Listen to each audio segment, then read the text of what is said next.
Well, hello and welcome or welcome back, depending on what order you are watching these videos in. So right now in this tutorial, I'm going to cover the respiratory tab in the simulation manager for the new Gen 2 patients. Now you may be asking, Bill, why are you in viewer mode? Well, I'm in viewer mode because we recommend that faculty or facilitators, technicians, whatever you're going to call yourself, that you operate from viewer mode, allow the students to be in VR mode doing all of the work, and then you are in viewer mode and you get to control everything from the back end here, okay? So let's talk about the respiratory tab, and this is going to be a tutorial in and of itself because the respiratory tab's got quite a lot of stuff in here. So if you just want single coughs, you can have non-productive coughs, you can have productive coughs, the different colors sputum as well. We're just going to do a non-productive cough right now. There it is, non-productive cough. And then you can also have an ongoing cough, so where you have him cough occasionally or frequently. You get the general idea of how that would work. Breathing. So right now you can see he's kind of got shallow breathing, but if I want him to just be unlabored, just normal breathing there, I can do that. I can also have him have labored breathing, where you can see he's got sort of some accessory muscle usage. He's really moving his shoulders quite a bit. And then, of course, there's stridor as well, and I'll be quiet just for a second so you'll be able to hear it.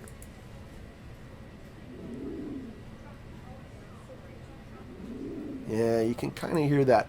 So I'm going to bring him back to unlabored, okay? For his nose, I'm going to have him turn his head towards us. So let's kind of go back to the animations, and I'm going to have him turn his head over here to the left so that you can see this really well. So we're going to go back to our respiratory. I'm going to come up a little closer here. And for his nose, we can have it just set as default. We can have some bloody drainage around the nose, so you can see he's got some bloody drainage around the nose. We could have some clear discharge around the nose, or we can have sort of some yellow-green discharge around the nose. I'm going to bring it back to default. We're going to leave it there for now, okay? And then when it comes to lung sounds, now this patient, I actually have him set up as more of a congestive heart failure. Now, granted, he is really set up for GI bleed and cirrhosis of the liver, but you can change that. It is your option. You can change it. Let's say you have a congestive heart failure scenario that you love to use. You can absolutely use that with this patient, or you can get some of those Acadicus scenarios and you can use those as well, okay? So you can change, let's make it diminished in the apex, and let's change this to fine crackles in the bases, or wheezing or diminished. Absent, we can change it to whatever we want. There's normal. Let's make it fine crackles in the bases and diminished in the apex, right? And when the student picks up the bell, they will put the stethoscope bell onto his chest, and little highlights will come up and show exactly where he can where they can put that bell. And when they put that bell on there, they will hear those lung sounds in virtual reality. Okay? Same thing with posterior lung sounds. Now for this one, what I generally recommend is go back to your animation and then change his pose. And in this one, what you want to do is you want to put him in Fowler's leaning forward. So I'm going to back up a little bit just so you can see him a little bit better. Okay? I usually, for this one, will put him in Fowler's leaning forward. Okay? And then I go back to my respiratory tab.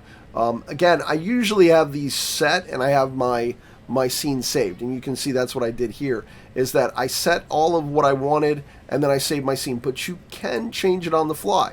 So let's say you want it to be diminished up here in the high apex there. You want it to be diminished way up there. You can do that. And again, when the student picks up that bell, they're going to put that on there and they're going to see the little area where they can put that on there and they can listen to his lung sounds. All right. You can change any one of these. Any one of these will change. And, you know, let's say you had a patient who was a pneumonia patient and you wanted it to be sort of normal on this side. You could do that. So you can change all of these back to normal, right? And then you can have it to where over here you're having that sound. So your student can actually listen and go, ooh, wow, I'm really only hearing this on one side. So maybe this is pneumonia, okay? You could also sort of make it one lobe. Let's say you want it to be lower lobe pneumonia, and this would be left lower lobe. So you want it to be left lower lobe pneumonia. You could have these as normal. There may be a little wheezing, of course, as you're sort of coming down there, so a little wheezing. Let's do that, right? And then you've got some coarse crackles down here in the bottom. Now you've got a patient who has a left lower lobe pneumonia, right? So that's kind of the cool thing about this, is that you have control. And not only do you have control to set it up, save the scene, but you can also change it on the fly. So let's go over that real quick about saving the scene. So I'm just going to do this. I'm going to go over here to scenes, and then I'm going to go right here to current, and then I'm going to hit the save button. And that's it. Set it up, hit save. The next time you come back, it will be saved and it will be ready for you. That's it.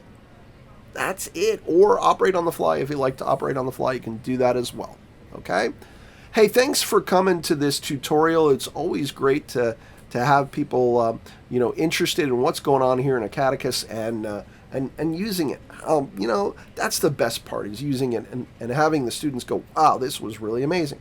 So thank you so much. I will see you on the next one.